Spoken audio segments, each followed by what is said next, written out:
Um broxa, uma anoréxica, um talarico e uma drogada.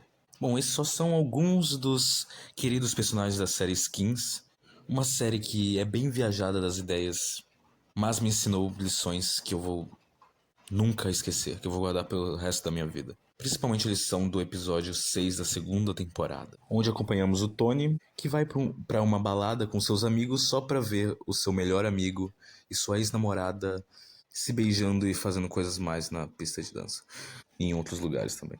O Tony, como um bom jovem britânico, guarda todos os seus sentimentos e reprime todos para sua sombra. Bom, essa situação rende vários momentos constrangedores. A ex do melhor amigo dele tá lá. Eles só ficam lá vendo os dois destruindo o coração deles, mas eles fingindo que não se importam. Principalmente o Tony.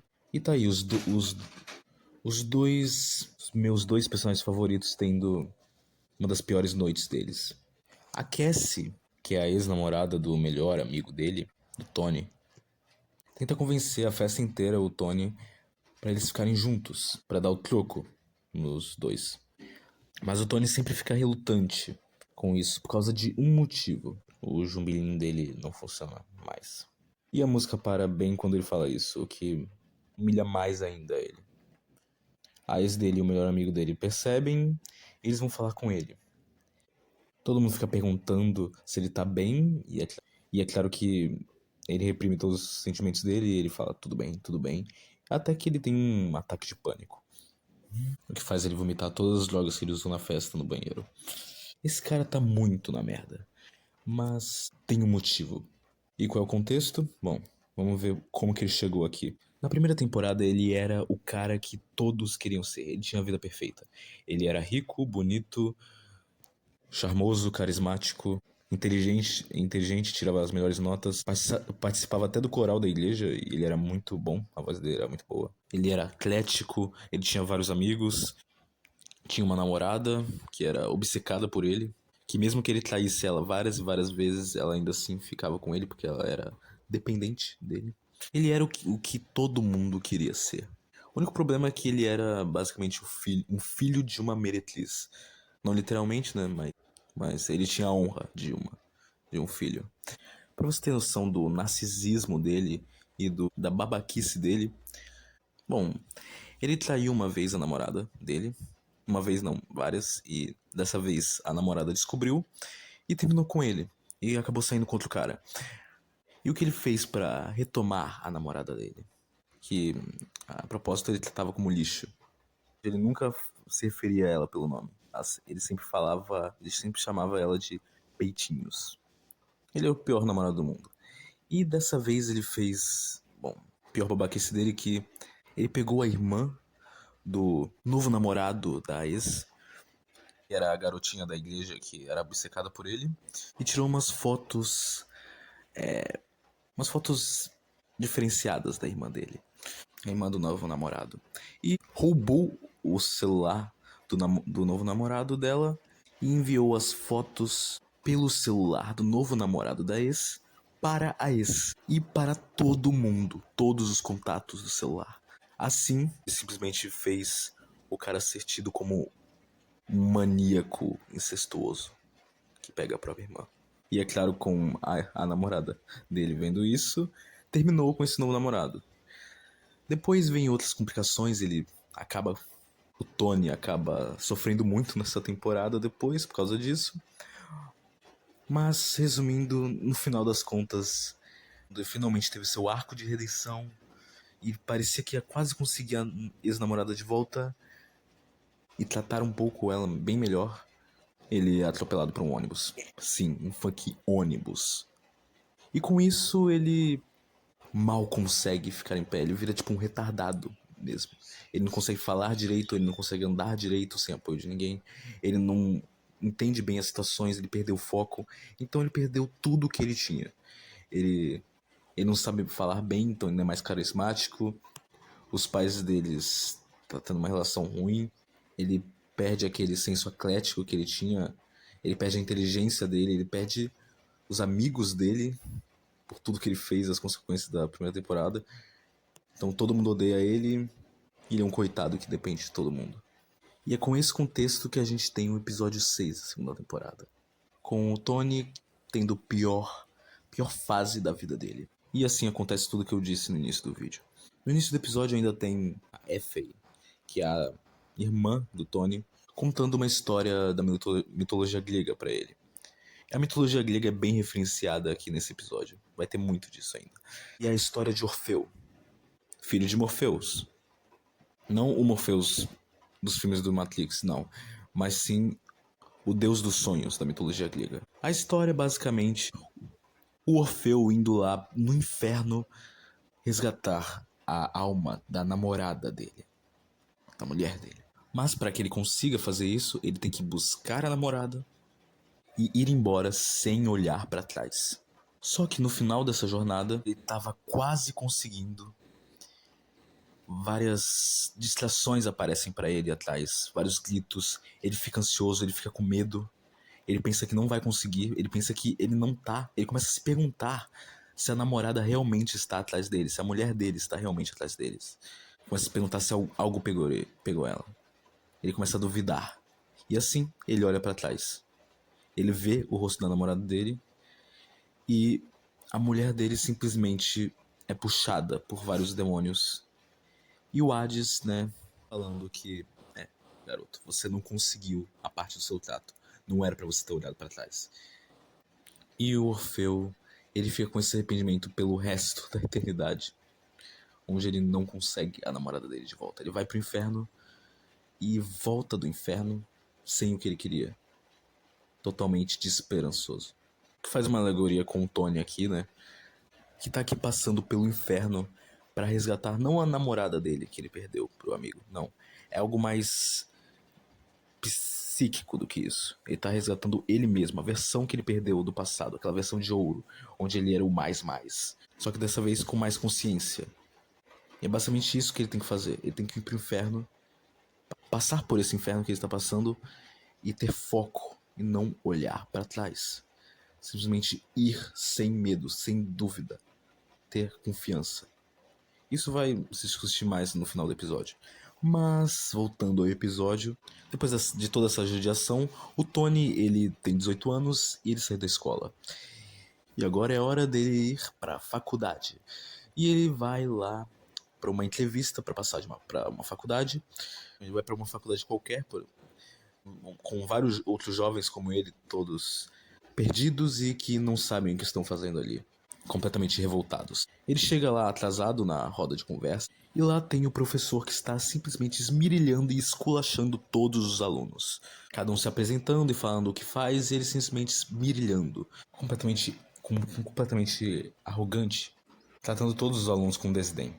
Ele fala para os alunos dele que as pessoas para entrarem nessa universidade tem que ter oratória. Aí vai um menininho já sai. Para que entrem nessa universidade, tem que ter ânimos.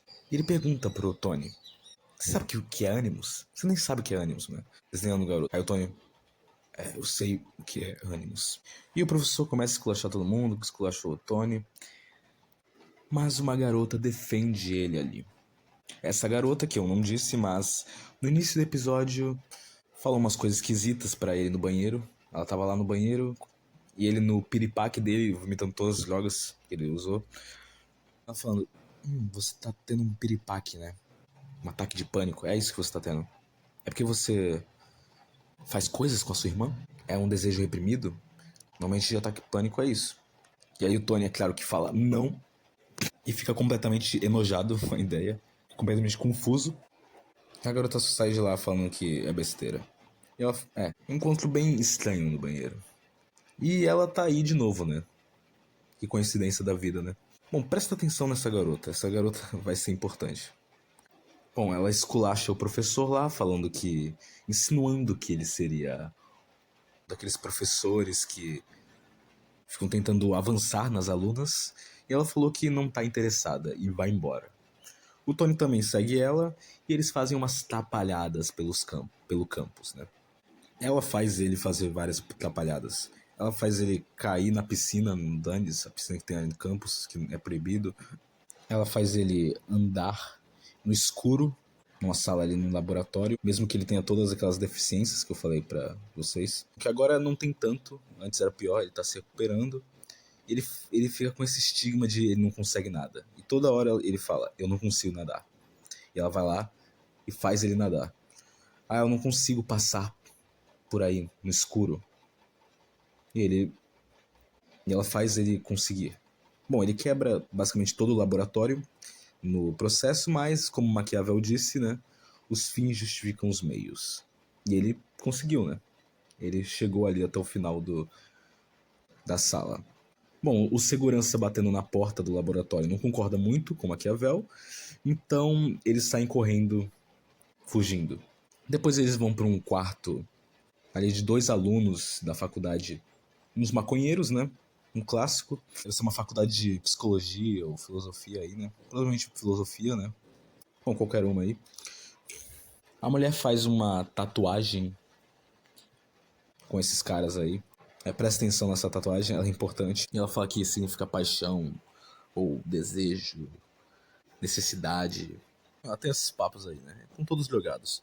Eles acabam tendo uma briga aí, o Tony e a moça, porque ela pede pra que ele toque na tatuagem dela. E ele fala que não pode, e aí ela fala, você não pode nada. Toda hora você fala que não pode, mas você pode sim tudo. E aí ele fala que você não sabe o que tá falando, eu fui atropelado por um ônibus. E aí ela chama ele de covarde, ele não aguenta isso, e sai fugido de lá. Bom, ele fica lá um tempo refletindo, o pessoal da faculdade acha ele e fala, vamos lá. Ah, você é o perdido, o menino perdido que tá passando pela faculdade? Vem aqui, vamos ser seu guia, né? Aqui com o resto da turma. E aí ele rejeita isso e volta lá pro lugar. Dessa vez não tá mais os maconheiros eles vão embora. E ele fica lá com a menina. E eles fazem umas sapecagens. Finalmente ele se abre com ela. E depois disso, ele vai lá pra temida entrevista. Agora revigorado, né? Ele conseguiu finalmente o que ele sempre falou que nunca conseguia. Provando que isso aí era psicológico, né? 70% desses casos aí de impotência é psicológico. Uma curiosidade aí. Maioria, eu não lembro do número. Bom, é isso. E agora vamos para a melhor cena do episódio, que me fez achar que o Tony é o melhor personagem dessa série, o melhor. O mais bem escrito. E se tornou o meu personagem favorito. Antes era a Cassie, a anorexica, mas com essa cena se tornou o meu personagem favorito. O professor chega esculachando o Tony de novo, é claro, né? Falando que viu milhares de jovens como o Tony. Orgulhosos, arrogantes e com uma raiva impotente. Que pensam que são originais, mas tem milhares deles. Mas dessa vez, em vez de fugir, como ele sempre fazia, ele simplesmente agarra o professor e aí começa o esculacho. Onde ele finalmente fala sobre o significado de ânimos, que é fúria, paixão, espírito, coragem. Oh, you think you're so original, don't you? I have met a million kids like you. Yeah, vaguely intelligent, agonizingly middle class, read a book by Camus, a book by Kafka. No real substance, though, just a little fucked up jumble of misdirected, immature polysexuality and pure, arrogant, impotent rage. So, what you got, big boy?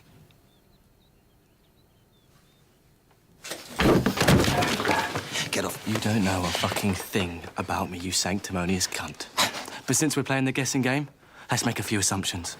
A divorced, lonely, middle-aged lecturer who lives alone and gets his rocks off... You are really fucking blowing Gets his fucking rocks off trying to sleep with fucking first years. Other hobbies include intimidation and furtive masturbation. I bet you thought you'd died and gone to heaven when you got here, didn't you? Your own office and all the students you could eat. Let go of me. Animus. It means spirit, courage, passion, wrath. This is mine.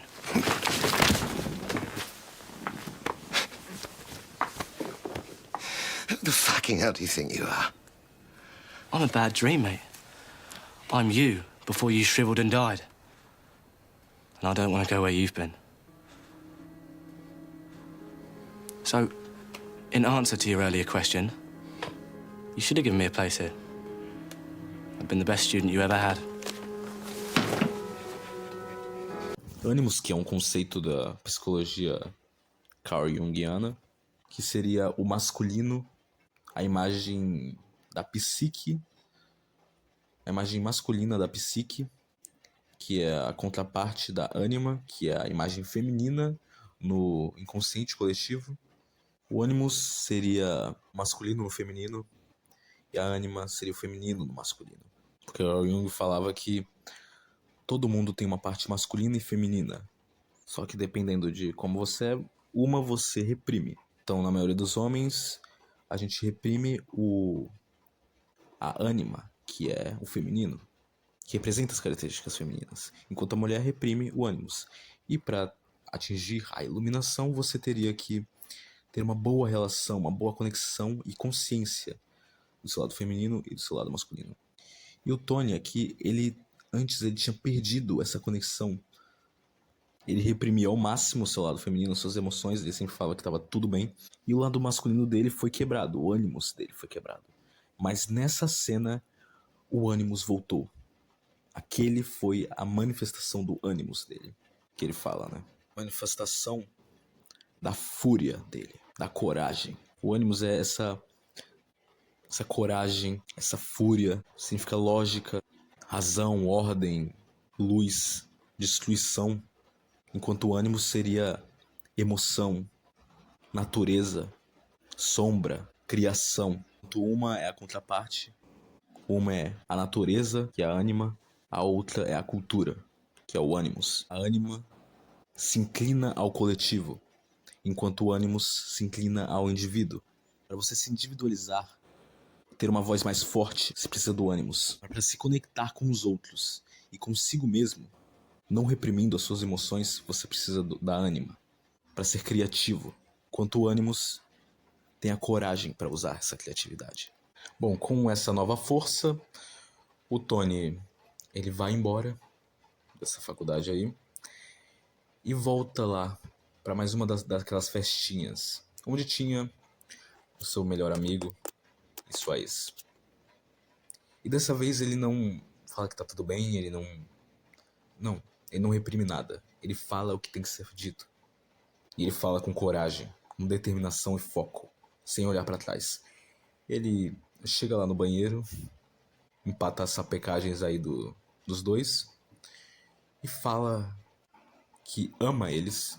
Fala, eu amo vocês, mas isso tá errado. Isso tá errado.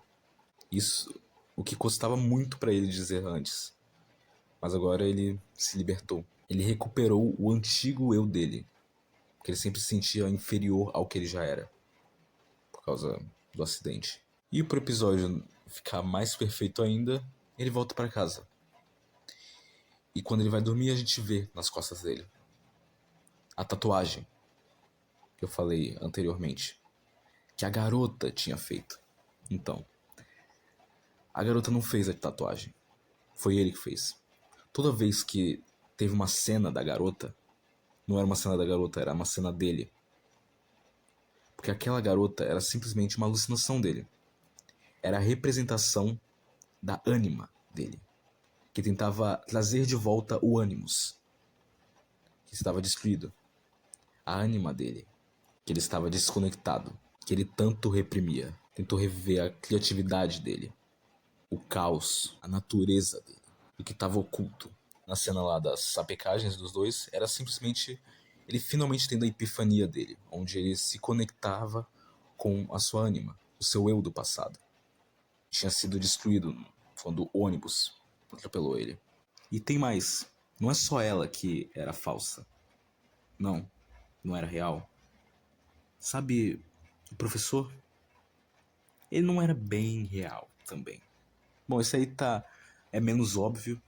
Talvez ele seja real ainda, mas se você perceber, tem uma cena do episódio, que eu não falei, que é ele no trem. E lá tem o cara que é igualzinho ao professor dele. Aí você pensa, é o professor dele, só que esse cara que fala com ele no trem, esse cara tem uma cicatriz e dá bastante foco na cicatriz dele. Enquanto esse professor não tem. Ou seja, não é o mesmo cara, só que eles são igualzinhos.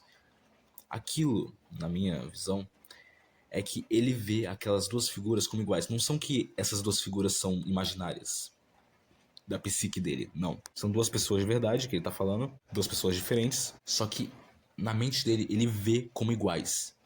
São autoridades. É a figura do pai. O que ele fala no discurso da cena do Animus, quando essa figura, né, de autoridade pergunta pra ele: quem você pensa que é, moleque? Né, coisa assim. E ele fala: eu sou você, antes de se tornar essa coisa patética que você é. Eu espero nunca se tornar você e nunca tomar os seus caminhos. E é por isso que eu estou fazendo isso. Essa figura de autoridade, esse pai, é a figura que representa o que o Tony pode se tornar se ele continuar nesse caminho de autopiedade, de vitimismo, eu não consigo, de passividade, de desconexão com o coletivo e ao mesmo tempo uma falta de coragem para ser sozinho, de encarar os seus próprios pensamentos, encarar suas próprias ideias, suas divergências com o mundo e não enfrentá-lo. Ele quer ir contra a própria natureza, mas ao mesmo tempo não quer defender sua cultura. Bom, e voltando pro título do vídeo, quer ser bom, seja rebelde, foi essa lição que esse episódio me deu. Depois refletindo com várias experiências da minha vida, eu percebi que você não pode servir 2, 3, 4 senhores ao mesmo tempo. Quando você é leal a uma vertente, a uma ideia, a um senhor, você tem que ser rebelde a milhares. Você tem que se rebelar a vários outros. Se você for fiel a si ou a Deus, você tem que se rebelar contra o mundo, contra os outros, contra você mesmo. Aquela coisa, aquela passagem da Bíblia. Você não pode ceiar com 2 senhores ao mesmo tempo. Quando você acata uma ordem ou acata um convite, você está recusando vários outros. Então escolha bem quem você vai servir e o que você vai servir. Bom não é sobre aceitar tudo, não ficar com raiva, seguir as leis tudo bonitinho, seguir uma ordem, de tudo que falam para você, ser totalmente obediente. Isso não é ser bom, é ser covarde. Bom, espero que esse vídeo tenha te ajudado de alguma forma. Se você quiser ver skins, se você saber inglês, tem no YouTube episódio 6 da segunda temporada. Só que eu não recomendo você ver skins se você tiver cabeça fraca. É uma série bem pesada mesmo. Até eu que normalmente fico de boa com essas coisas, que eu via filme de terror com 6 anos de idade, fiquei meio abalado com essa série. Essa série parece mesmo um sonho de febre, onde você fica acordando pela madrugada. Então tenha cuidado ao ver. Bom, obrigado, siga seus sonhos e meu canal também.